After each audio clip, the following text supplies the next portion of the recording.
Every school has secrets, but no one expected theirs to end in death.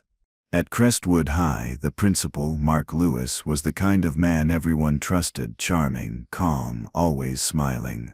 Teachers saw him as a friend. Parents saw him as reliable. But behind that smile, Mark was hiding an affair with one of his teacher's spouses. When that secret started to surface, something in him snapped. By the time the truth came out, one person was dead, and another was in jail for a crime they didn't commit. Yet the real killer was still walking the halls. Mark Lewis had built his reputation over 20 years. He was the face of discipline and compassion at Crestwood High, the kind of leader students remembered long after graduation.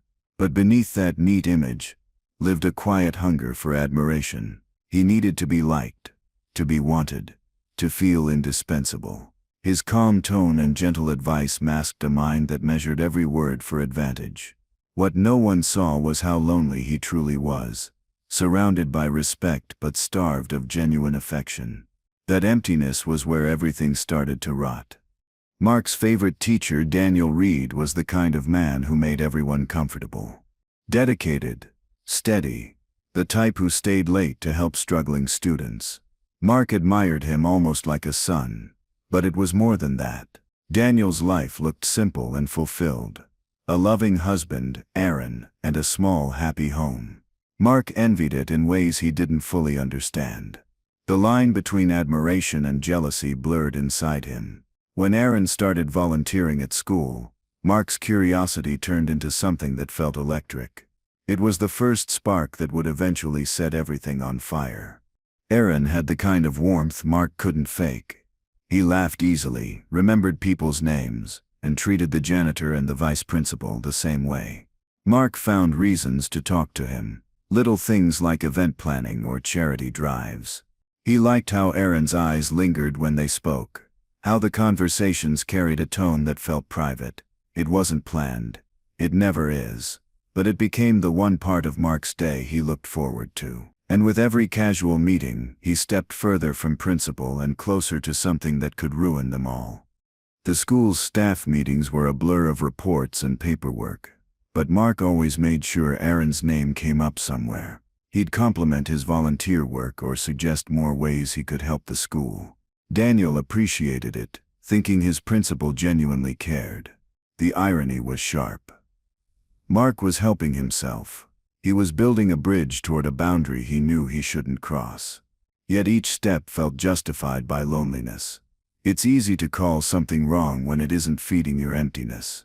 Mark told himself that wanting someone wasn't a crime, not yet anyway. Weeks passed.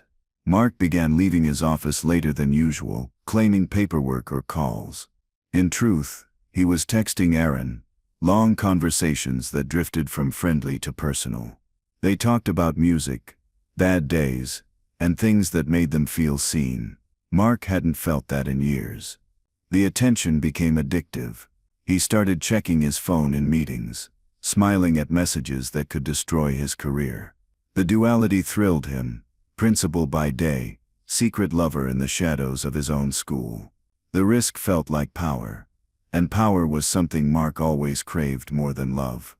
He started visiting Daniel's classroom more often, under the pretense of observing lessons. Daniel took it as mentorship and appreciated the support. Mark, however, was watching Aaron drop off supplies or lunches for his husband. Those brief exchanges became his fix. The sound of Aaron's voice lingered long after he left. That connection, small as it was, filled the emptiness that respect and authority never could. He began to believe he deserved this, some hidden reward for all his years of self-control. Desire dressed itself up as justification, and Mark let it lead him without question.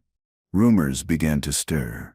Teachers joked about the principal spending too much time around one classroom. Mark heard whispers in the break room and noticed sudden silence when he walked in. Instead of shame, he felt something else: defiance. He'd worked too hard to let gossip dictate his life. He convinced himself they were jealous of his connection with staff. His reflection in the office window looked composed, but he could see it. His needs starting to swallow his logic. Secrets only stay harmless until they start being noticed, and Mark's was becoming harder to hide. Aaron started sharing small pieces of his marriage. Arguments, exhaustion, distance. Mark listened like a counselor, but absorbed every word like an opportunity. Each confession felt like an invitation. He positioned himself as comfort, someone who understood. Aaron's pain made Mark feel useful again. It blurred his sense of right and wrong. What started as sympathy became manipulation in disguise. He began to imagine a version of life where Aaron belonged to him, where Daniel was the outsider. That thought would have horrified him months ago. Now it felt like a plan forming quietly in the background. Mark arranged a private meeting after school.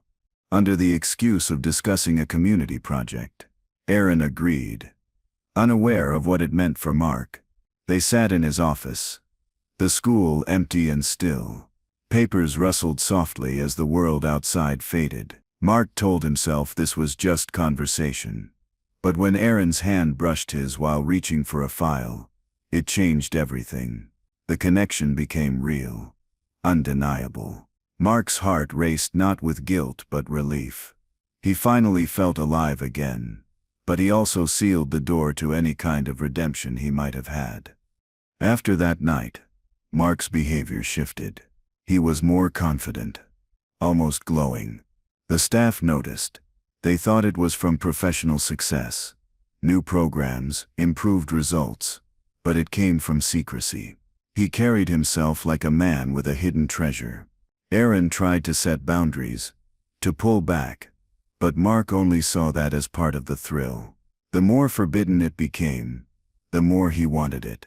It wasn't love anymore. It was control wrapped in emotion.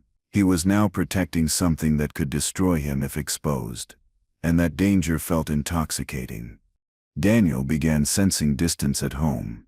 Late nights, unread messages, conversations cut short. Aaron blamed work, and Daniel accepted it.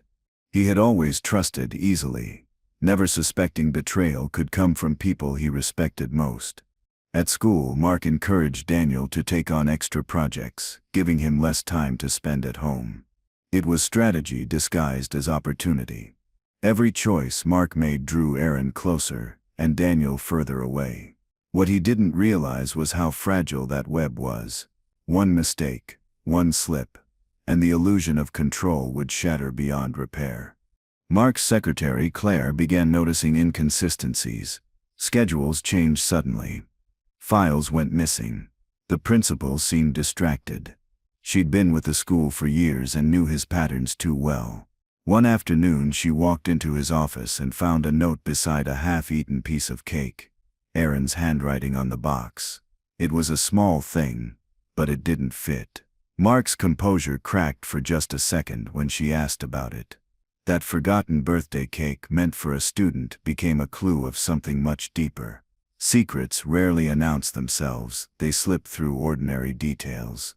Mark started deleting emails and texts late at night in his office. The blue glow of the computer screen painted his face as he scrolled through evidence of every reckless choice. Outside, the empty halls carried the faint sound of the old school bell. It was an echo from another time, one that reminded him of order and control. He missed that feeling. But as he stared at the messages he couldn't erase fast enough, he realized control was gone. The life he'd built was cracking, and no amount of calm smiles could keep it together. Guilt crept in strange ways. Mark found himself unable to focus on meetings. He repeated sentences without realizing. Teachers began asking if he was okay. He said he was fine, but inside he was unraveling. Aaron had started to pull away, avoiding calls. Mark checked his phone constantly, waiting for messages that no longer came. That silence hurt more than any rumor. He felt the world shrinking, his authority slipping, his secret life fading before he was ready to let it go. The fear of being forgotten started feeling worse than the fear of being caught. Late one evening, Mark sat in his car outside Aaron's house. Headlights off. Rain tapped against the windshield. He told himself he was only checking if Daniel was home, but deep down he wanted to see Erin. One last look, one last connection. Through the window, he saw the couple talking, maybe arguing. The image cut him open. He'd built this mess with lies and desire, and now it was slipping away. In that quiet street, something in him hardened. If he couldn't have peace, he'd have control, and control for Mark Lewis meant everything. The next morning, Mark entered the school like nothing had happened. His polished shoes echoed down the hallway. His face calm as ever. Students greeted him, unaware of the storm inside his mind.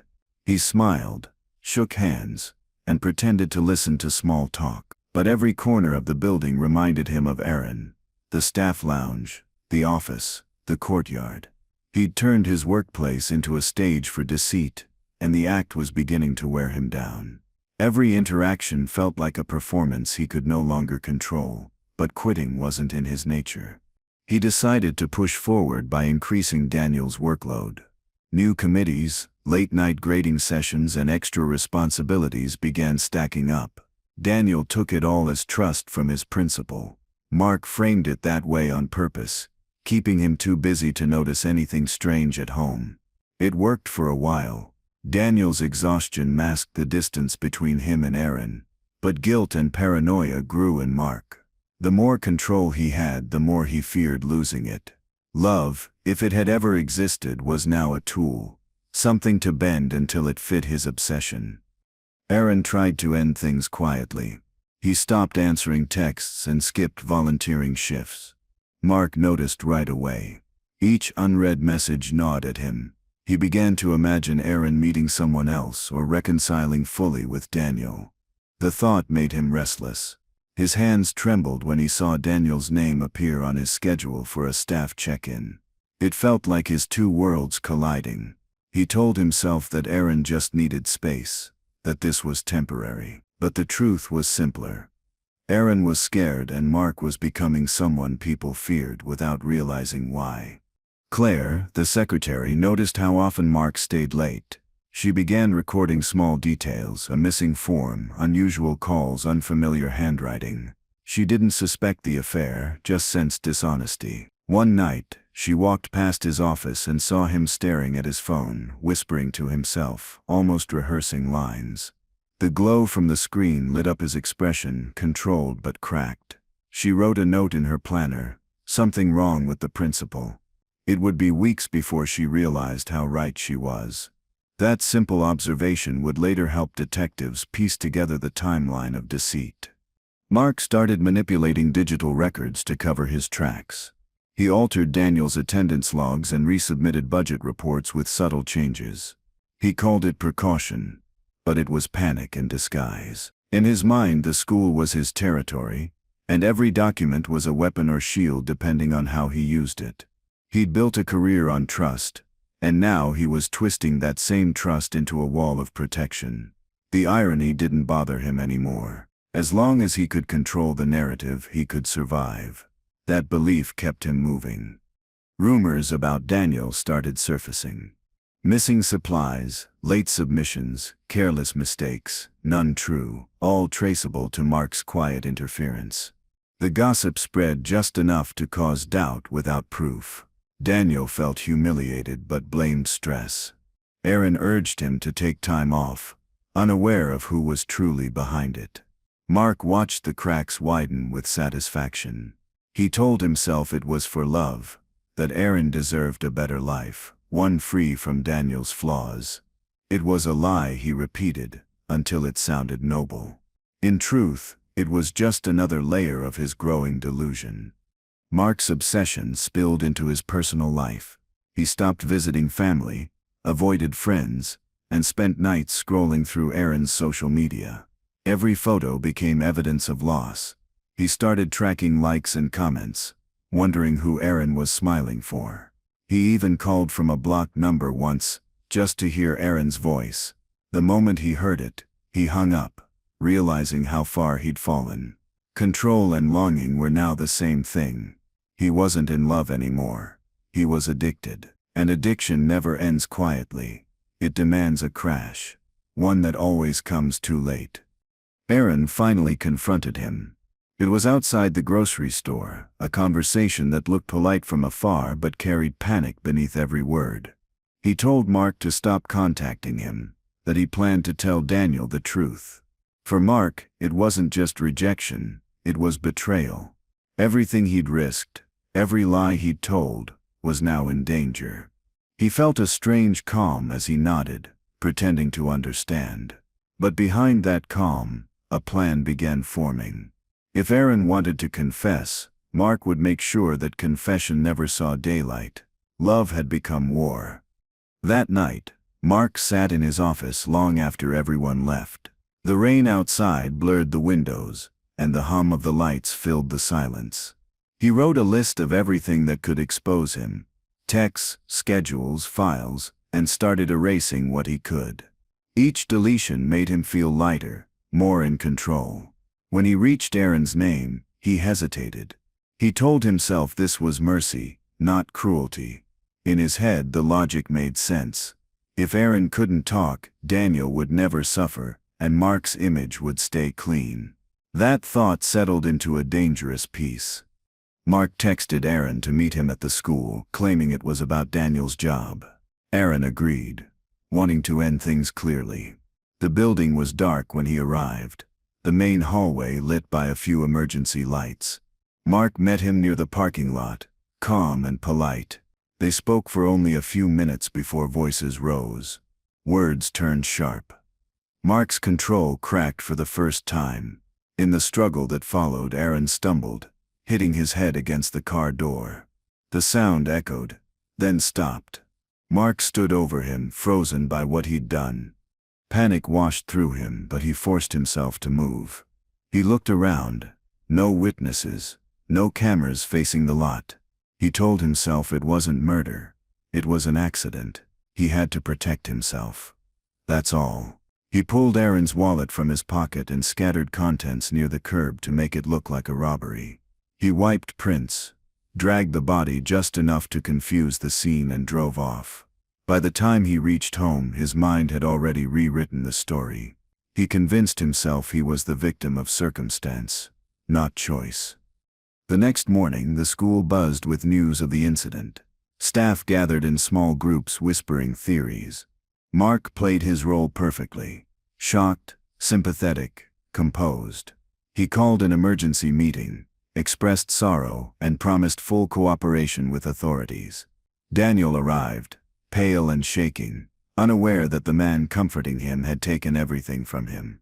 Mark wrapped an arm around his shoulder, a gesture that looked compassionate. Inside, it was calculation. He knew the investigation would begin soon, and he needed to stay untouchable. The mask he'd worn for years fit perfectly again. Detectives arrived before noon. They questioned everyone from janitors to senior teachers. Mark insisted on helping, guiding them through the campus and offering files. He played the cooperative administrator, hiding panic behind procedure. He slipped into Aaron's office later and quietly deleted their last messages from the shared computer.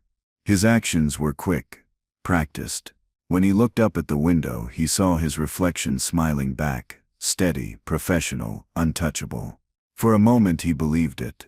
The mask wasn't slipping yet, but deep down, he knew every lie had an expiration date. His was coming. That evening, Mark reviewed school security footage from the night before. He was careful, noting which angles caught the parking lot. Most cameras were positioned inward toward entrances. The one that faced the lot had been blinking red out of storage space. He took it as a sign that luck was on his side. He deleted the last few minutes anyway, just in case. He didn't know that a student's drone had been hovering nearby, recording the night sky for a project. The camera on that drone had seen what no one else did. Evidence existed. Daniel's grief turned into confusion as detectives began questioning him about inconsistencies in his schedule. Mark's fabricated changes were starting to take root. Transactions on the school account, missing receipts, and a reshuffled timeline all pointed to him. Daniel couldn't understand how his name was involved in any of it. Mark comforted him, reassuring him it was probably an error. It wasn't. Every mistake was placed there by Mark weeks before. The same man who created the problem now appeared to be helping fix it. It was manipulation disguised as loyalty. A perfect illusion. At home, Mark sat in darkness, staring at his phone. Messages from staff filled the screen, all expressing concern. He ignored them. He replayed the parking lot moment in his mind, trying to convince himself it hadn't been his fault. Every version he created painted Aaron as the one who attacked first. Each lie soothed him briefly, but never enough. He felt the edges of his sanity stretch thinner with every excuse. The truth wasn't haunting him. It was losing control of the truth that terrified him. Lies were all he had left. Detectives called him for another round of questioning. They asked where he'd been during the time of the incident. He gave his rehearsed story. Late paperwork, calls with parents, then home. It sounded flawless. He even offered digital records to back it up, unaware they'd already found a gap in the call logs. The officer thanked him politely but watched him too closely. That look stayed with Mark for days. It was the first time he realized someone might see through his calm. Doubt in others was dangerous, but doubt in himself was far worse. Mark began monitoring the investigation more actively. He used his contacts in the district office to access information. Whenever he heard something new, he'd subtly steer conversations to control perception. He framed Daniel as unstable from stress, painting himself as the supportive friend. Each day he rebuilt his image brick by brick, while the walls of truth closed in unnoticed. Yet at night his composure fractured. He'd walk the school halls alone, hearing the bell echo faintly through the corridors, reminding him of order, something that used to define him and now mocked him with every ring. The pressure started showing in staff meetings. Mark snapped at teachers for small mistakes, over-explained his decisions, and kept rearranging files no one had asked for. Claire watched quietly, connecting dots. She noticed his fear disguised as control. She saved backups of files he deleted, printing copies for herself. He didn't realize it yet, but his most loyal employee had become his quiet undoing. People like Claire didn't seek revenge. They sought truth, and truth, once gathered, had a way of surviving even the best cover-ups. Her silence would soon speak louder than his polished words. Daniel's suspension came unexpectedly. Detectives claimed to have found evidence linking him to financial fraud at the school. He was escorted out in front of colleagues who avoided his eyes. Mark stood nearby, shaking his head like a man heartbroken by betrayal. Inside he felt victorious. The blame had shifted. Aaron's death was now tangled with money and lies, and Daniel was trapped in the web. Mark spun. For the first time in weeks, Mark slept soundly. His world, once chaotic, seemed back in order. But peace built on deceit never lasts long. It only pauses. Detectives visited Mark again, this time focusing on motive. They asked detailed questions about Aaron's relationship with Daniel. Mark gave half-truths, mentioning tension, long hours, and stress. He played innocent observer, but one question caught him off guard. How well did he personally know Aaron? His throat tightened. He smiled through it, saying Aaron was just a kind volunteer. The detective's pen stopped mid-note. That pause stuck with Mark. He realized the line between personal and professional had blurred so much that even his lies started sounding rehearsed. Each word became another crack in his perfect story. To distract himself, Mark threw himself into work. He organized new programs, rewrote policies, and sent cheerful memos to staff. It was all noise, an attempt to drown the growing panic. Parents praised him for his leadership during tragedy. The school board sent letters of appreciation. Public approval felt like validation again, even if it came from deception. The irony didn't bother him. The higher the praise, the harder the fall would be. But Mark believed he could keep the illusion alive. He didn't see how close his world was to collapsing under the weight of his lies. Claire received a call from detectives asking for records Mark had deleted. She told them she'd look into it but didn't mention she already had backups. That night she stayed late, printing everything. When she left, she saw Mark's office light still on. Through the glass, she saw him staring at the staff photo, the one that used to hang proudly by his desk. His hand rested on it for a long time before he turned it face down. It was the first honest gesture he'd made in months, one that silently admitted guilt. Rain returned to Crestwood that week. The sky stayed gray, and the air carried the smell of wet asphalt. Mark felt heavy every time he walked through the halls. The students seemed quieter, the building colder. He told himself he was imagining it, that grief had changed the atmosphere. But the truth was simpler. He was projecting his guilt onto the world around him. The walls that once represented pride now felt like witnesses. Every classroom door he passed seemed to hold memories he wanted erased. Yet memories never erase. They wait until someone listens. One night, Mark drove back to the school long after midnight. He parked near the same spot where Aaron had fallen. The parking lot lights flickered above him. He stood there for a long time, listening to the rain. He whispered words that only he could hear, half apology, half denial. When thunder rolled, he looked up and saw his reflection in a puddle, distorted, unfamiliar. That reflection was closer to who he really was than the principal everyone adored. For the first time he realized he didn't just ruin lives, he destroyed the only version of himself that ever existed. The investigation continued quietly, but cracks were beginning to show. Detectives started reviewing smaller details, phone records, building logs, and inconsistencies in statements. Mark believed he was still ahead, but small mistakes were stacking up. Every lie he told had a timestamp, and every timestamp was being checked. He tried to stay composed in interviews, but the officer's tone had changed. It was less polite, more probing. For the first time he sensed they weren't convinced by his calm demeanor. The walls he had built out of charm and lies were beginning to lose their shape. Daniel's situation grew worse. With no income and his name linked to missing funds, he became isolated. Friends stopped calling. Mark offered financial help, knowing it deepened the illusion of innocence. To everyone else he looked like a hero supporting a colleague in crisis. But Daniel was too lost in grief to notice the manipulation. Each act of kindness from Mark was another thread tying Daniel closer to the blame. It wasn't enough for Mark to escape suspicion. He needed someone else to carry it. And Daniel, broken and trusting, was the perfect target. Detectives returned to the school again, this time asking for copies of financial statements.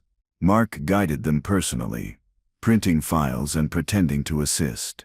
He didn't realize Claire had already handed the real copies to the police earlier. The lies he'd fed them were already being compared against truth. His habit of over-explaining made things worse. The more he talked, the more details he exposed. One officer asked about the security footage. Mark claimed the storage was full. That line was noted carefully, a red flag for investigators. Every confident answer was a nail in his coffin. At home, Mark avoided mirrors. His reflection felt foreign now, tired eyes, uneven skin, and a faint tremor in his hands. He drank more, just enough to calm the thoughts spinning in his head. Sleep never came easily anymore. Every sound in the house, pipes, wind, footsteps, kept him alert. He told himself it was stress, not guilt. He'd learned to rename his emotions so they hurt less. He wasn't guilty. He was misunderstood. He wasn't cruel, just desperate. Lies were no longer for others. They were for himself. They were all he had left to stay sane. Claire was called in for questioning. She explained how schedules had changed without authorization, and how Mark's late-night activity increased before Aaron's death. She didn't accuse him directly but shared everything she'd noticed. The detectives listened closely, asking her to stay quiet for now. When she left the station, she realized Mark would know soon that she'd spoken. Fear followed her home, but so did determination. People like her who lived by routine and honesty couldn't ignore deceit once they saw it. She started keeping copies of everything, knowing the truth always needs proof to survive. Mark began sensing that someone was working against him. Files seemed to go missing. Questions from detectives became too specific. He suspected Claire almost immediately. He confronted her in the hallway. Calm but sharp, she denied everything, maintaining her professional tone. For a moment Mark believed her, then reminded himself that trust was weakness. He told her to take the next week off. It wasn't kindness, it was control. Removing her from the building made him feel safer, but it also gave her more freedom to share what she knew. Every move he made tightened his own trap. The following week, the local news began covering the story more aggressively. Headlines about corruption at Crestwood High spread online. Mark watched it unfold on television with a mixture of fear and pride. He was mentioned as the steady leader keeping the school stable through chaos. That recognition gave him a twisted sense of validation. It reminded him that people still believed in him. Public trust felt like armor, even though it was thin as paper. He didn't realize that behind those stories detectives were building their own version, one that painted him as the villain. Daniel, overwhelmed by grief and shame, started drinking heavily. He barely left his house. Mark visited under the guise of concern, bringing food and updates from school. He'd sit across from Daniel, pretending to sympathize, secretly studying his reactions. Every apology, every tear, made Mark feel secure. Daniel's brokenness was his protection. Yet in quieter moments he felt a flicker of pity. That emotion scared him. It was too human. He buried it quickly, convincing himself Daniel would heal once this was over. But deep down he knew there was no healing from something like this. One evening, while shredding papers in his office, Mark heard the sound of rain against the windows. The storm reminded him of the night Aaron died. He poured himself a drink and sat in silence. Memories flashed like photographs. Aaron's voice, his eyes, his last words. Mark tried to focus on practical things, but guilt blurred them all. The rain became louder, almost rhythmic, and for a moment he imagined it was the school bell echoing again. That sound, once a symbol of order, now mocked him. It felt like the world reminding him that nothing stays buried forever. Detectives found a gap in the digital timestamp of Mark's phone location data. His phone had been offline for 43 minutes on the night Aaron died. He explained it as poor signal reception. But the investigators weren't convinced. They traced nearby cell towers and found strong coverage in the area. The officers' questions became more pointed.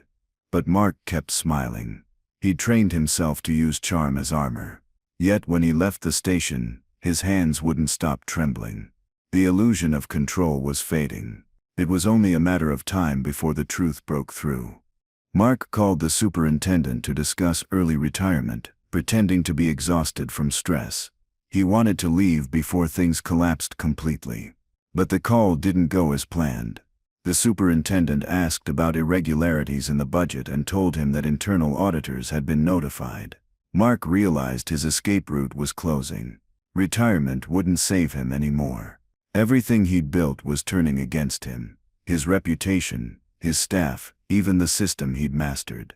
For the first time he understood what it meant to lose power. Not suddenly, but piece by piece, as silence replaced respect. The police revisited the parking lot, reviewing new footage captured from nearby businesses. They noticed movement in the background of one frame, a shadow blurred but visible. It wasn't enough to identify anyone, but it reignited the investigation. Mark learned about it from a staff rumor the next day. His chest tightened as he realized how fragile his story was.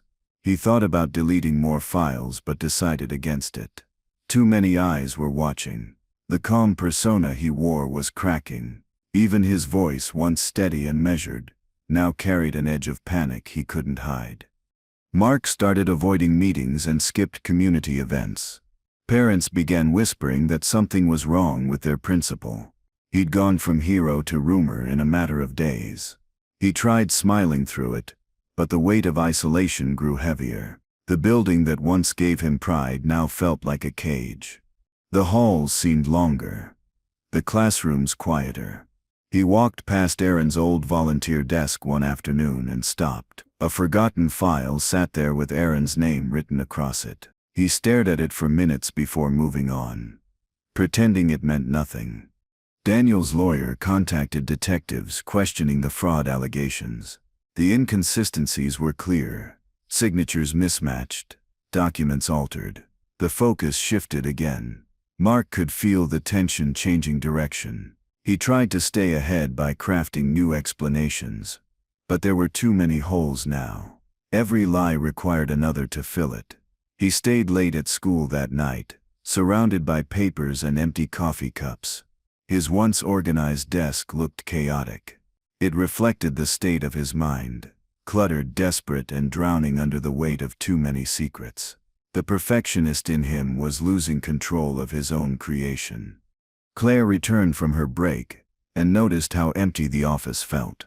People avoided eye contact when she walked in, as if they already knew she'd talk to police. Mark greeted her coldly but forced a smile. She could sense the anger behind it. Her desk drawer now held a small flash drive, the backup evidence she'd saved. She felt unsafe but strangely calm. She wasn't after revenge. She just wanted justice for Daniel, for Aaron, and for everyone who still believed in the truth. She knew it was only a matter of time before that truth surfaced. That night, a power outage hit the school during a storm. The building went dark, leaving the hallways lit only by flashes of lightning. Mark used the chance to sneak into the storage room where the security system kept backups. He pulled hard drives from the shelves, stuffing them into his bag. As he left, the emergency lights flickered back on. His reflection in the glass door startled him. Wild eyes, wet hair, no trace of the composed principal anymore. He looked like a stranger breaking into his own life. The man everyone admired was long gone. The next morning, detectives discovered tampering with the system logs. It confirmed that someone inside the school was erasing evidence. Mark claimed it must have been hackers or a student prank, but no one believed him. His calm explanations had lost their power. Every meeting felt like an interrogation. Even small questions from teachers made him flinch. The once confident leader now looked cornered, paranoid, and defensive. For someone who'd built a life around control, the slow loss of it felt worse than punishment. It was like watching his own authority dissolve, one question at a time. The superintendent ordered a formal leave of absence for Mark pending the investigation. The announcement shocked the community. Parents sent letters of concern, while teachers quietly felt relief. Mark cleaned out his office that afternoon, taking only personal items. Among them was the framed photo of the staff, the same one where everyone was smiling. He slipped it into his bag, face turned toward him, as if trying to hold on to the illusion of admiration. When he walked out of the building, rain started again. It was fitting. Everything he loved began and ended with rain. Mark's home became his new prison. He avoided calls, shut the blinds, and disconnected from the outside world. The silence was constant, interrupted only by the ticking of a clock. He replayed his story in his head, searching for weak spots. He wondered if confessing would fix anything or if he was already too deep. Sometimes he caught himself talking to Aaron out loud, apologizing to someone who wasn't there. The line between guilt and obsession blurred until they felt the same. He didn't realize it, but confession was coming for him, just not by choice. Detectives uncovered new evidence, bank transfers tied to school funds and marked with digital approvals under Mark's name. They connected it to the fraudulent trail used to frame Daniel. The picture was coming together. The lead investigator requested a warrant to search Mark's home. When the officers arrived, he acted surprised but invited them in. They found receipts, hard drives, and shredded documents. His calm tone returned briefly, like muscle memory. He believed if he looked innocent enough, the truth would bend. But facts don't bend, they accumulate. And every piece they found built the case against him. Daniel's arrest was lifted after inconsistencies cleared him. He returned home, but nothing felt the same. His reputation was shattered, and his grief had deepened into quiet anger. He avoided Mark's calls, unsure what to believe. Meanwhile, Mark learned through staff gossip that Daniel had been released. The news hit him like a warning bell. His story was unraveling faster than he expected. He walked through his empty house that evening, gripping a glass of water so tightly it cracked. The illusion of control that once defined him had finally begun to break for good. The superintendent announced a temporary replacement for Mark, a decision that felt like exile. He watched the news release online, eyes fixed on his name. The word pending charges made his stomach turn. His career, once spotless, had turned into a cautionary tale. He slammed the laptop shut and paced the room, muttering to himself. The house felt too quiet, too alive with memory. Every corner reminded him of lies told in that voice of calm authority. He tried to picture what people were saying about him, and for the first time he didn't like the answer. Late that night, Mark drove aimlessly around town. The streets were slick with rain, streetlights blurring across his windshield. He parked near the school but didn't get out. He watched the building from the car, as if expecting someone to appear in the windows. The school had been his world, his power, his identity, his sanctuary. Now it stood silent, belonging to someone else. He realized too late that he hadn't loved the school, or Aaron, or even Daniel. He'd loved control, and control, once lost, leaves nothing behind but the person you truly are. Detectives compiled a full report, connecting missing funds, falsified documents, and erased records. Claire's testimony supported every link. When they requested another interview with Mark, he refused, sending a lawyer instead. But silence speaks louder than denial. The public began to sense the truth. Parents who once defended him now questioned everything. Even students posted online about the change they'd seen in their principal. The perfect man was gone, replaced by rumors of obsession and lies. For the first time, Mark realized reputation doesn't die in one blow. It bleeds out, slowly, until there's nothing left to save. Mark spent that night in his office one last time, breaking into the building through the side door. He sat at his old desk, staring at the staff photo he'd left behind. The faces smiling back seemed like strangers. He whispered apologies that went nowhere. When lightning flashed outside, he saw his reflection layered over the image, one man, two lives. He wondered if anyone would ever know the real version of him, but the truth was simple. There was no real version anymore. The man who once led a school had become a story, waiting to be exposed. Mark didn't sleep that night. He sat in his chair until sunrise, watching the sky shift from black to gray. The bell tower outside the school chimed faintly at dawn, echoing through the fog. He felt like a ghost haunting his own past. The world outside was moving on, but his mind was stuck in a single night, the one that began everything. He told himself that if he could rewrite the memory enough times, maybe it would lose its power. But memories don't fade through repetition. They grow sharper, like glass being polished by guilt. Daniel returned to campus for the first time since his suspension. The board invited him to retrieve personal belongings and meet the interim principal. When Mark saw him walking up the steps, he froze. Daniel looked older, thinner, and hollow-eyed. Yet his presence carried quiet strength. For a brief moment, Mark felt something close to fear, not of exposure, but of being seen by the one person who had believed in him most. He turned away before Daniel noticed him. That small act of avoidance said more about guilt than any confession ever could. Claire approached Daniel after the meeting, handing him a sealed envelope. Inside were printouts, emails, altered records, copies of schedules. Everything pointed to Mark. She didn't explain, just told him to take it to the detectives. Daniel stared at the papers, realizing the betrayal ran deeper than he imagined. The person who'd ruined his life wasn't a stranger. It was his mentor. That realization broke something inside him that grief alone couldn't touch.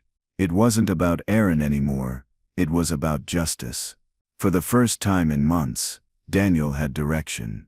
and it pointed straight toward the truth. Mark noticed detectives back on campus later that week. They moved with quiet purpose, their faces unreadable. He pretended not to see them, but every step they took near his office door made his pulse tighten. The illusion of distance was gone. He wasn't the observer anymore, he was the subject. He tried calling his lawyer, but the call went unanswered. The silence stretched long enough to feel like abandonment. For a man who had always controlled the narrative, being left out of the conversation was unbearable. He realized he was now part of someone else's story. Mark walked through the hallways, his shoes squeaking faintly on the polished floor. Classrooms buzzed with normal life, students laughing, teachers calling attendance. It all felt foreign now, like a world he used to belong to but no longer did. The bell rang again, and he flinched at the sound. It was once a symbol of order, now a reminder of chaos. The school carried on without him, proving he was never as essential as he believed. That thought hit him harder than guilt or fear. Losing relevance to him was worse than losing freedom. That afternoon, Daniel met with detectives again, handing over the envelope. They reviewed the contents carefully, noting the precision of the alterations and the timeline it established. The evidence was damning. They asked Daniel to stay silent while they moved forward with a warrant. He agreed. As he left the station, he passed a coffee shop where the television was showing local news about Crestwood's investigation. For the first time, he didn't look away. The shame was still there, but it had shifted into something else, a quiet readiness for the truth to finally come out. At the same time, Mark sat at home with the TV on low volume, the news anchor repeating his name. Every sentence felt like a nail being driven into a coffin he had built himself. He muted the sound but kept watching the captions. His hands twitched every few seconds, restless without purpose. When he glanced at the window, he saw his reflection staring back, expressionless, almost lifeless. He realized he no longer looked like a man but a headline. People were already rewriting his life into a story, and he couldn't do anything to stop it. Detectives executed the search warrant early the next morning. The knock on the door was firm and final. Mark opened it wearing the same clothes from the night before. He didn't resist, just stepped aside. They searched every room, collected computers, receipts, and paper fragments from the trash. When they found the hard drives he'd hidden, his last defense crumbled. The lead investigator thanked him for his cooperation, voice steady but distant. Mark sat on the couch, watching them move through his home like it belonged to someone else. In that moment, it truly did. Word spread quickly. Teachers texted each other before classes started. Whispers filling the staff lounge. Students overheard and began piecing rumors together. By lunchtime, everyone knew. The principal was under investigation for murder. The phrase sounded unreal, almost cinematic, but the looks on the teachers' faces confirmed it. Claire kept her head down, quietly clearing her desk. She wasn't celebrating. She was exhausted. Justice never felt like victory. It just felt heavy. Every truth exposed leaves behind a shadow, and she knew this one would linger in the walls of Crestwood for years. Mark was taken in for questioning. He sat in a plain gray room, a recorder on the table, two detectives across from him. They began gently asking about his relationship with Aaron. He repeated his old story about professional respect and mutual friendship. When they showed him the recovered messages, he blinked once, but said nothing. His silence was louder than denial. They moved to the financial records, the altered files, and the hard drives. Each piece of evidence stacked like bricks, forming a wall he couldn't climb. The charm that once saved him had finally failed. After hours of questioning, they left him alone. The room felt smaller than before, the fluorescent light humming softly overhead. He stared at his hands. The same hands that had built his career and destroyed it. On the wall was a clock ticking steadily, the only sound keeping rhythm with his thoughts. He realized he had no version of the truth that could make sense anymore. Everything he did began with love and ended with fear. He tried to tell himself he was human, but even that word felt too generous for what he had become. Daniel received the call that Mark was in custody. He didn't know whether to feel relief or disgust. He sat at the kitchen table where Aaron's coffee mug still rested untouched for months. The silence in the house felt different now. Less like loss, more like closure waiting to happen. He looked out the window, watching rain gather on the glass, the same kind of weather that had marked every turning point in this nightmare. Justice wasn't peace, but it was a start. For the first time, he allowed himself to believe that the story might finally end. At the station, Mark requested a break. They escorted him to a holding cell. The metal bench was cold beneath him. He leaned forward, elbows on his knees, head down. He remembered the first day he became principal. The pride, the handshake, the promise he'd made to himself to be a leader people could trust. That version of him felt like another person now, unreachable. He wanted to hate Aaron for walking away, but deep down he couldn't. Everything that had happened started with choice, and the last honest thing he had left was admitting that to himself. Detectives gathered all evidence for presentation to the district attorney. The case was solid. Motive, opportunity, manipulation. Claire's statement aligned perfectly with the timeline, and Daniel's documents confirmed the alterations. The only thing missing was a confession. The lead detective decided not to push further that night. Sometimes silence breaks easier after rest. As they left the room, one officer turned back to look at Mark. He was still sitting there, unmoving, staring at the wall. The image stuck with her. The difference between a criminal and a man who just ran out of lies. The next morning, the school board issued a public statement expressing sympathy for those affected. It was formal and distant, full of legal phrasing. For the community, it marked the end of denial. Parents called for reforms, teachers for accountability. Crestwood's reputation, once its pride, became its shame. The story spread beyond the town, drawing national attention. Mark watched snippets of news coverage later in his cell. Hearing strangers dissect his life was surreal. Every word they spoke about him felt both foreign and true. He was no longer a person, just a cautionary example of ruin. Meanwhile, Daniel returned to his old classroom. It was temporary, just to collect personal belongings, but the moment he stepped inside, a wave of emotion hit him. The desks were arranged the same, the posters untouched. It looked like time had frozen while his life had collapsed. He ran his hand over the desk, remembering Aaron bringing him coffee during late grading nights. He didn't cry this time. Grief had moved past tears into quiet acceptance. Before leaving, he turned off the lights, whispering a promise to himself never to let silence cover truth again. Mark spent his second night in custody, sleepless. The noise of the station was constant. Doors closing, phones ringing, footsteps echoing. He tried to focus on something small to stay sane. He remembered the smell of Aaron's cologne, the sound of laughter during their first conversation, the warmth that had once felt pure. It was strange how love and destruction could exist in the same memory. He wanted to believe it meant something, that it wasn't all manipulation. But deep down, he knew what he had called love had always been about power. And power never loves back. Daniel's lawyer met with detectives, confirming his client's full cooperation. They explained that Daniel wanted no part in the trial other than truth. He wasn't after revenge. He just wanted to clear Aaron's name and move on. The detectives admired his restraint. They'd seen too many people consumed by hate.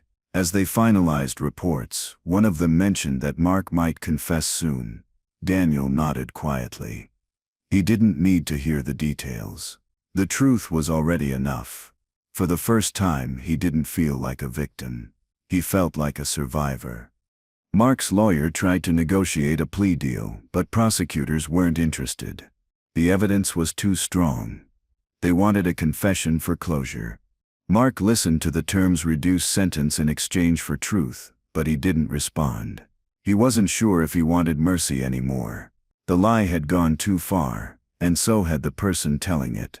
Confessing would mean losing even the illusion of control, yet holding on to silence meant living inside a lie forever. For a man who once ruled through decisions, this was the hardest one he'd ever faced. That night, rain returned once again. It drummed softly against the narrow window of Mark's cell. He lay on the bunk, staring upward, counting every drop. Somewhere between exhaustion and regret, he drifted into memory. Aaron laughing at a staff picnic, the taste of coffee in his office, the sound of that distant bell ringing during dismissal. It all felt impossibly far away, like fragments of someone else's life. He realized that his punishment didn't begin with arrest. It began the moment he chose to protect himself instead of the person he claimed to love. The following morning, Mark was escorted to another interview room. He looked calmer this time, collected but distant. The detectives didn't ask new questions. They simply replayed a short video clip, the one recovered from a student's malfunctioning drone. The footage was grainy but clear enough to show the parking lot. 2 figures, a struggle, a fall. Mark watched without reaction. When the screen went dark, the detective said nothing. Silence filled the space. It wasn't accusation anymore. It was fact. And for Mark, there was no clever way to manipulate fact. It was finally over. He leaned back in his chair, exhaling softly. The detective slid a pen and confession form across the table. For a long moment he stared at them. Then he spoke for the first time in hours. His voice was quiet, almost gentle, admitting that it was never about hatred, only fear of losing what made him feel alive. He said Aaron's name once, then stopped. The detective didn't interrupt. When Mark finally picked up the pen, his hand didn't shake. He signed slowly, each letter deliberate, like closing a book he never wanted written. News of the confession spread fast. The town that once admired Mark now recoiled. People who defended him deleted old posts, pretending they never praised his name. The school board issued another statement, distancing itself from his actions. Parents gathered outside Crestwood's gates, leaving flowers for Aaron and messages for Daniel. The community sought redemption and mourning. For Daniel, it was a strange mix of closure and emptiness. Justice had arrived, but peace still felt distant. He realized some wounds don't heal. They just stop bleeding long enough to let you keep going. In custody, Mark asked to hear the school bell one last time before being transferred. The request surprised everyone, but the detective allowed it. The sound echoed faintly from a nearby clock tower, crisp and distant. Mark closed his eyes, imagining the classrooms, the students, the laughter that once filled those halls. For a brief second, he felt the calm of his old life return. Then it faded, leaving only silence. He understood something then. Control was temporary, but consequences were permanent. That sound would follow him long after the world forgot his name. As the van drove him away, rain began again, blurring the world outside the window. Mark watched the reflection of the city lights in the water running down the glass. He thought of Aaron's voice, Daniel's kindness, Claire's quiet courage. Every person he'd hurt had stayed human, while he had turned himself into something mechanical, an image chasing control until it destroyed the real thing.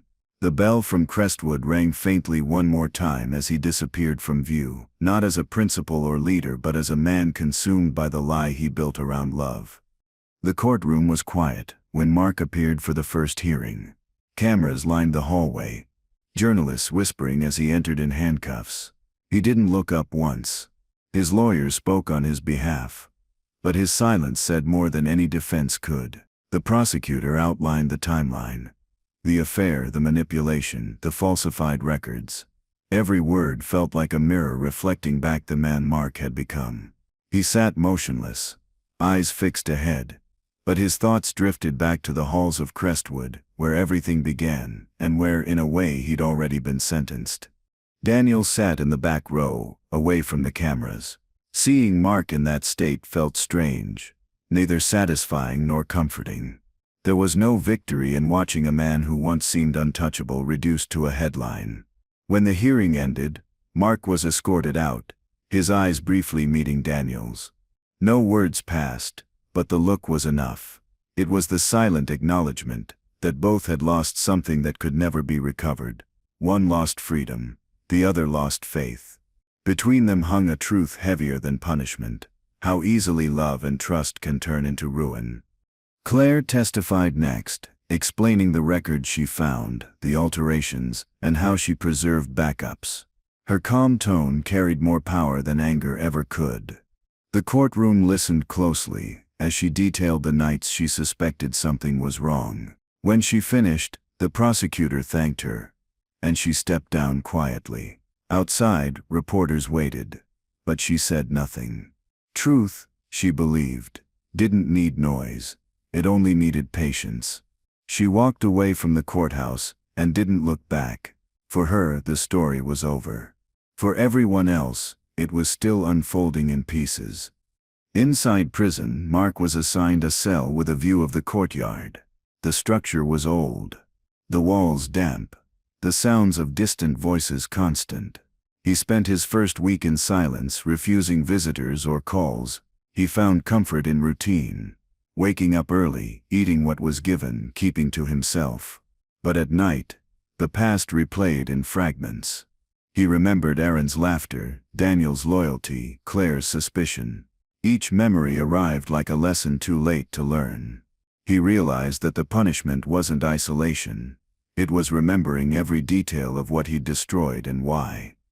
The media began to lose interest after a few weeks. Other scandals took over headlines, and Crestwood slowly faded from national focus. For the town, life moved on in quiet shame. The school reopened under new leadership, classrooms repainted, and photos replaced. Yet the name Mark Lewis lingered like dust on old records. Parents still mentioned it in whispers, warning new teachers to guard their reputations carefully. History never truly disappears. It just hides in footnotes and unspoken rules. At Crestwood, everyone learned that lesson, even those who never knew the full story. Daniel received an offer to transfer to another district. He accepted, wanting distance from the past. Packing his classroom felt like saying goodbye to a version of himself he no longer recognized. On his last day, a student left a note on his desk that read, "Thank you for staying kind." He folded it carefully and kept it in his wallet. It reminded him that kindness wasn't weakness, it was survival. As he walked out of the school gates, he didn't look back. Some places don't deserve closure. They only deserve to be left behind.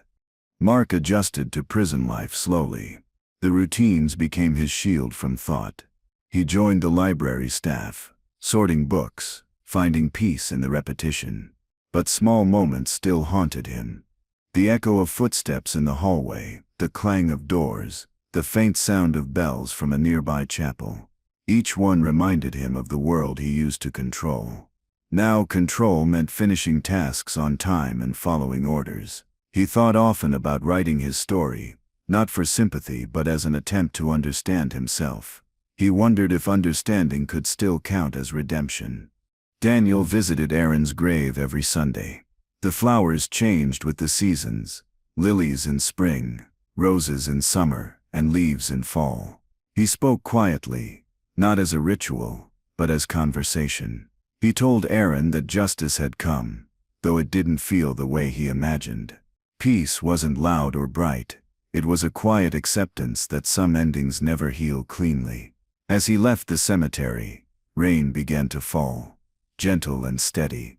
He looked up for a moment and thought about how love could still exist, even after being twisted by human weakness.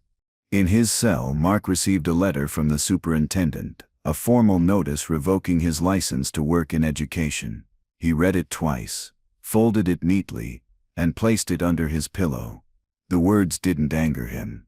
They felt deserved, like the closing of a door that had been left open too long. For years that job had been his identity, his proof of worth. Now stripped of it, he was left with the raw version of himself, ordinary, flawed, and nameless. Strangely, that realization didn't hurt. It just made the silence around him feel honest. A documentary crew requested an interview, but Mark refused. He knew they wanted drama, redemption, something cinematic. What they would never understand was how small everything felt now. There was no grand realization, no sudden enlightenment, just the slow weight of living with truth. He'd built his life around pretending, and even now pretending was easier than honesty. The world didn't need his confession broadcast again. The people he hurt already carried enough of it. He decided his punishment would be to live quietly, remembering everything, saying nothing, and hoping someday that was enough. Months later, Claire received a letter from Daniel. It was short, just a thank you note. Handwritten. He mentioned he'd started teaching again, and was beginning to feel normal. She smiled reading it. For the first time, she felt like her actions had truly mattered. It reminded her why she'd saved those records, why she hadn't looked away. In a world full of silence, she had chosen to speak. She placed the letter in a drawer beside her planner from that year, the one where she had written a single line, something wrong with the principal. She'd been right. Mark spent evenings in the library, sorting returned books.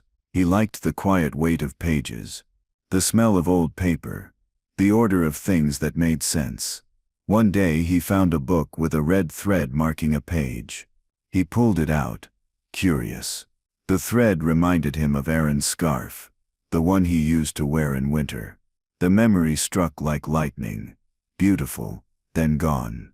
He placed the thread in his pocket, unsure why. Maybe it was guilt, maybe longing, or maybe it was the last piece of color left in his gray world. Winter arrived. The prison yard was covered in frost, and the sky remained pale and empty. Mark spent hours walking in circles, lost in thought. Other inmates avoided him, seeing him as distant, detached. He preferred it that way. Isolation was his comfort now. Each step crunched softly on frozen gravel, and he imagined it was the sound of chalk on classroom floors. In those moments, he could almost pretend he was back at Crestwood, teaching lessons about integrity and honesty. The irony wasn't lost on him. He had failed every lesson he once claimed to teach. Daniel's new school felt different. The staff was warmer, the students more open. He was cautious at first, always second-guessing trust. But slowly he began to relax. He realized life wasn't about forgetting pain. It was about carrying it without letting it define you. On his desk sat a framed photo of Aaron, small but visible. He didn't hide it anymore. When students asked, he simply said Aaron had been someone he loved very much.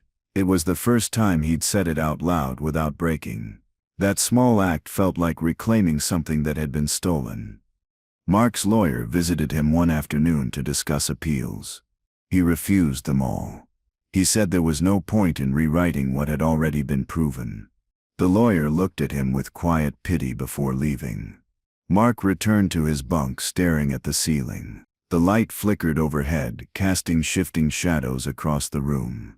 He thought about how lies start, small, almost harmless, then multiply until they consume everything.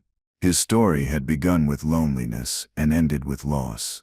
There was no one left to blame but himself. Acceptance at last felt like the only freedom left. A counselor visited the prison once a week, offering therapy sessions. Mark avoided them at first, but curiosity won. During one session he was asked what he regretted most. He paused, searching for an answer. It wasn't the affair or the lies. It was believing he could shape love into control. That realization sat heavy on his chest. He'd mistaken affection for ownership, attention for validation. When he left the room, the counselor thanked him for honesty. It wasn't redemption, but it was the closest he'd come to truth in years. For him, that was something. Claire continued working at Crestwood, though everything felt different. The walls had been repainted, the staff replaced, but the building still carried the past in small ways. A locked drawer, an old nameplate, a memory that wouldn't leave. She stayed because leaving felt like surrender. Every time she walked through the main hall, she glanced at the principal's office door. It was closed, always locked. The new principal rarely used it.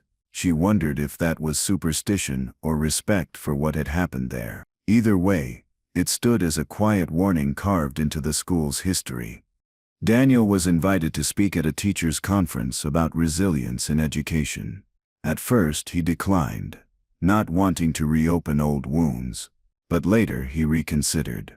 On stage he talked about the importance of integrity and the quiet dangers of unchecked power. He never mentioned names or details, but his message was clear. The audience listened closely, many unaware of the history behind his words. When he finished, applause filled the room, not for the tragedy but for survival. It reminded him that stories can destroy, but they can also rebuild if told the right way. Mark began journaling daily. The pages filled with reflections, not excuses. He wrote about control, loneliness, and the moments when lies felt easier than truth. Some days he tore pages out, unable to face them. Other days he wrote for hours. It wasn't about forgiveness anymore. It was about documenting the cost of denial. He titled one entry "The Sound of the Bell," describing how every ring once made him feel powerful, and now it only reminded him of consequences. Writing didn't make him feel lighter, but it gave weight to something real again: honesty. The seasons passed slowly. Daniel visited the town once more for Aaron's birthday, leaving flowers near the school fence. He didn't go inside, but he stood there for a while, watching students play in the courtyard. Life had moved on, just as it should. Yet the quiet ache remained, not painful, just present. A reminder that love leaves echoes, not endings. As he turned to leave, he heard the faint ringing of the school bell. For a second, it felt like a goodbye, not from the past, but from everything he'd finally learned to release. Inside prison, Mark heard that same kind of bell echo through the corridor during roll call. The sound made him pause mid-step. He closed his eyes, remembering the courtyard, the students, the laughter. For a brief moment he smiled. Not out of happiness, but recognition. That sound had followed him across every chapter of his life. It had witnessed his rise and his fall. Now it served as a reminder that time keeps moving, even for those who don't deserve it. He took a deep breath and walked on. One more step toward quiet acceptance. Months later, Mark was transferred to a lower security facility for good behavior. The new place was quieter, almost peaceful. He worked in the garden, tending to plants under the sun. The soil on his hands felt grounding, real. He found comfort in small tasks: watering, pruning, waiting. Growth was something he finally understood. You can't rush it, and you can't fake it. Each sprout was a lesson in patience, something he'd never learned when he had power. The garden didn't care who he was before. It only asked for care, not control. That was enough. Daniel started volunteering at a support group for educators. He listened to stories of burnout, guilt, and fear. Each story reminded him that pain comes in many forms, not always criminal but always human. Helping others gave him a sense of purpose he'd lost for years. He didn't see himself as a victim anymore, but as proof that survival is possible. When someone asked how he managed to move forward, he said he learned that closure isn't about answers, it's about choosing to live differently after knowing the truth. That simple idea changed everything. Mark received a letter from Daniel. It wasn't forgiveness, just acknowledgement. Daniel wrote that Aaron would have wanted peace, not hatred. The words were simple but heavy. Mark read it several times before folding it carefully and placing it beside the red thread he still kept. For the first time, he allowed himself to cry, not from guilt, but from the strange relief of being seen without being excused. That letter didn't erase anything, but it softened the noise in his head. It was proof that even broken people could still be reached, if only faintly. The next morning, Mark returned to the garden early, before sunrise. The air was cool, the ground damp. He knelt to plant new seeds, pressing them gently into the soil. As light spread across the yard, he looked up at the sky, pale blue and endless. For a man once consumed by control, this stillness felt like freedom. He knew redemption wasn't his to claim, but peace, however small, was. The bell rang for morning count, echoing softly across the field. He He stood, wiped his hands on his shirt and whispered to no one, "I'm ready now." Weeks passed quietly at the facility. Mark kept tending to the garden, marking each new sprout as a milestone. The guards noticed how consistent he was. Never late, never argumentative. It wasn't about obedience. It was about finding rhythm. He'd lost the need to fight everything. The plants grew slowly, patient and quiet, and in them he saw what his life had missed: time, humility, and acceptance. He realized that control had destroyed him because it left no space for growth. Watching something thrive without manipulation felt like seeing forgiveness take shape in the dirt. One afternoon, a visiting pastor came to speak to the inmates. Mark listened from the back row, uninterested at first. The man talked about guilt, about how some people mistake punishment for closure. True closure, he said, is when you stop rewriting the story in your head and start accepting the version that happened. The words struck Mark deeper than expected. For years he had rewritten his story to survive. But now, for the first time, he was ready to live inside the truth, no matter how ugly it was. That was its own kind of peace. Daniel began a new year at his school. He felt lighter now, more present. The scars were still there, but they'd become reminders, not burdens. His students adored him. When one of them asked about the bell that rang outside their classroom every hour, Daniel smiled. He said bells are meant to remind people to pause, to stop pretending life lasts forever. The students laughed, not understanding the weight of his words. He didn't mind. They weren't supposed to. For him, that bell wasn't noise anymore. It was a reminder that he'd survived the silence that once followed it. Claire retired quietly from Crestwood the following spring. On her last day, she packed her desk and found the flash drive she'd used to save the evidence years ago. She held it for a moment, then placed it in the drawer and locked it. Some truths no longer needed revisiting. As she walked out for the final time, she paused in the empty hallway, listening to the faint hum of the building. It felt different now, lighter, perhaps cleansed. Justice hadn't just punished the guilty. It had reminded everyone that silence isn't safety, it's surrender. Back in prison, Mark received permission to work in the chapel garden. It was small and simple. A few benches surrounded by flowers. He began shaping the soil into neat rows, his hands steady and sure. Other inmates joined him. And for the first time in years he spoke openly, teaching them how to care for the plants. It wasn't authority, it was sharing. Each seed planted was a quiet apology, not to anyone specific but to the world itself. He knew no one outside would ever see it, but that no longer mattered. He wasn't doing it for redemption. A visiting journalist requested to write about Crestwood's history. The article wasn't about scandal but healing. Daniel agreed to speak briefly, describing how institutions can recover from corruption if they remember their purpose: to teach, not to control. The journalist later asked about Mark, and Daniel said only that some people lose themselves in the power meant to serve others. The article ended with a simple line: "The sound of the bell rings the same even when the man who once stood beneath it is gone." It was the first time Mark's story ended with perspective, not pity. Mark read that article months later in the library. He traced the printed words slowly with his finger. It didn't glorify or condemn him. It just told the truth. For the first time he felt gratitude toward Daniel. Not for forgiving him, but for allowing honesty to exist without cruelty. He folded the paper and tucked it inside his journal. The sound of the evening bell called for count, and he stood quietly.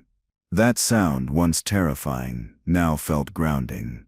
It no longer judged him. It simply marked time, reminding him that every moment still counted. A year passed.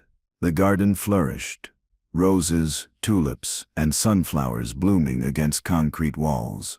The warden often brought visitors to see it, explaining that the garden had become a symbol of change. Mark never spoke to them, just kept tending the plants. He didn't crave attention anymore. Watching something grow because of his care, not control, was enough. He realized that love wasn't about possessing. It was about nurturing something that didn't owe you anything. Every petal that opened reminded him that creation and destruction are born from the same hands. The choice had always been his. Daniel visited the chapel garden one spring afternoon. He hadn't planned it but agreed when invited by a reform program. When he arrived, Mark was there, kneeling beside the flowers. They hadn't seen each other in years. Neither spoke. They just looked at the garden. Between them lay a silence filled not with hate, but understanding. Mark stood, nodded once, and returned to his work. Daniel placed a single white flower on the soil, and left. It wasn't forgiveness, and it didn't need to be. Sometimes acknowledgement is the most honest form of closure. That night, Mark wrote his final journal entry. He described the day in detail: the garden, the visit, the moment of quiet understanding. He ended with a line that read, "I used to believe love made me weak, but it was fear that did." He closed the notebook and placed it beside his bed. The moonlight through the window touched the pages, making them shimmer faintly. For the first time, he felt at peace without needing to justify his life. The past had lost its grip. What remained was simple: truth, humility, and a small garden that kept growing. The next morning, the guards found Mark in the garden before sunrise, sitting on the bench, motionless but peaceful. He had passed away quietly in his sleep. There was no note, no dramatic farewell, just the open journal on his lap and dirt under his fingernails. The warden ordered that the garden remain untouched, calling it the Garden of Lessons. The name stayed. The flowers kept blooming, tended by others who never knew the story but respected it. In a place built on punishment, something alive had found a way to stay beautiful. News of Mark's death reached Daniel weeks later. He didn't react outwardly. No tears, no anger, just silence. That evening he visited Aaron's grave again and placed a new flower beside it. He spoke softly, saying that everything had finally ended. It wasn't closure in the dramatic sense, just quiet acceptance. He looked up at the fading sky and realized that peace doesn't come from winning or forgiving. It comes when the story no longer needs to be retold. For the first time, the memories didn't hurt. They simply existed, like pages from a finished book. Claire visited the old school grounds one last time. She stood near the courtyard watching students run past, carefree and loud. The place looked different, brighter, alive again. She smiled faintly, proud of what had been rebuilt. The bell rang sharp and clear. It didn't sound haunted anymore. It sounded normal. She whispered a small goodbye, not to the building but to the years it had carried. Then she turned and walked away. Her part in the story complete. She didn't look back. Some endings don't require witnesses, they just require peace. The superintendent added a plaque near the chapel garden that read, "Growth is the only proof of change." No name was mentioned. Visitors often stopped to read it, unaware of the story behind it. To them it was just a simple truth. But to those who knew, it was a reminder that even the worst mistakes can leave behind something worth remembering. The garden bloomed every season, indifferent to its origin. Nature doesn't judge. It simply continues, teaching everyone who looks closely enough that nothing grows without a little bit of rain. Years later, a new principal took over at Crestwood. She found an old photo in storage, one showing Mark, Daniel, and Claire at a fundraiser. She didn't know the full story, only fragments. Still, she decided to hang it in the hallway, not as celebration but as history. Beneath it, she placed a small plaque that read, "Every truth deserves to be known." Students walked by daily, unaware of the layers behind it. But sometimes, when the afternoon light hit the frame just right, it felt as if the past was quietly acknowledging the present. Daniel eventually retired from teaching. He moved to a quiet town near the coast, where he spent mornings walking by the water. He didn't talk about Crestwood anymore, not because it hurt, but because it no longer defined him. He'd learned that healing isn't forgetting, it's remembering without breaking. Sometimes when the sea breeze carried the faint sound of a bell from a nearby church, he smiled. Life, he realized, always circles back to sound. Some signals mean endings. Others mean beginnings. The difference is what you choose to do after hearing them. Mark's journals were later found by the prison chaplain. He read through them quietly, struck by their honesty. They weren't excuses, just reflections of a man learning too late what truth costs. The chaplain decided to donate them anonymously to a university ethics department. Students studying human behavior read excerpts every year, unaware of the man behind them. The lesson remained timeless. Power without empathy leads to destruction. Mark's name faded, but his words endured, serving as warnings and strangely as guidance. Even a broken man can leave behind something that helps others avoid his path. The chapel garden continued to thrive.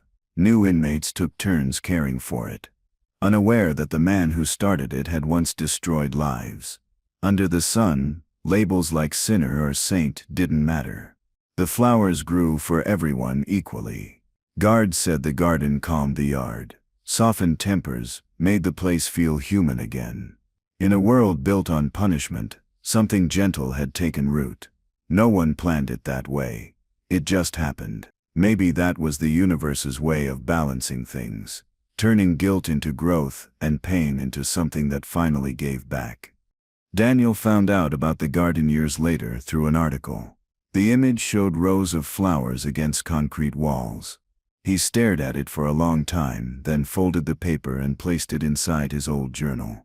He didn't know why, but the picture brought peace. The man who had once caused so much harm had left behind something that nurtured life. It didn't erase anything, but it made the ending bearable. Maybe that was the closest thing to redemption the world ever gives, a trace of beauty born from everything that went wrong. Claire spent her final years in a small house near her grandchildren. Sometimes she told them stories about the school, simplified versions without names. They thought they were just bedtime tales about honesty and courage. She never revealed they were real. One night, after finishing her story, her granddaughter asked if the bad man ever said sorry. Claire smiled softly and said, "Yes, in his own way. It wasn't a lie. People do apologize differently. Some with words, others with silence, and some with gardens that bloom long after they're gone." As time passed, the memory of the Crestwood tragedy faded from public conversation.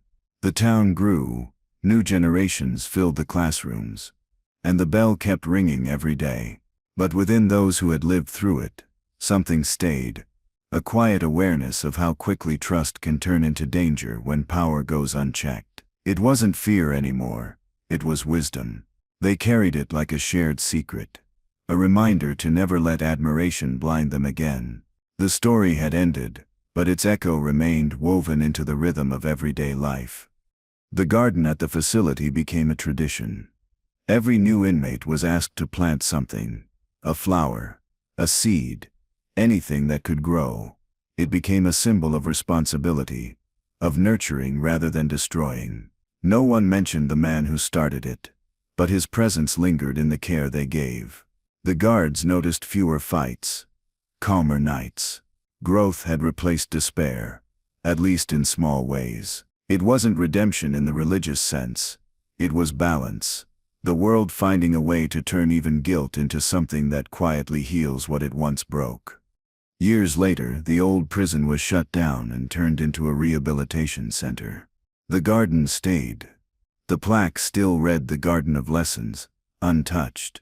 Visitors walked the grounds unaware of its origin. A volunteer guide mentioned that it began with one man's idea to plant something good in a place built on punishment. That story, stripped of names and crimes, became a parable about growth. It was no longer about guilt or scandal. It was about what remains after the worst of us is gone. The message was simple: growth is still possible, always.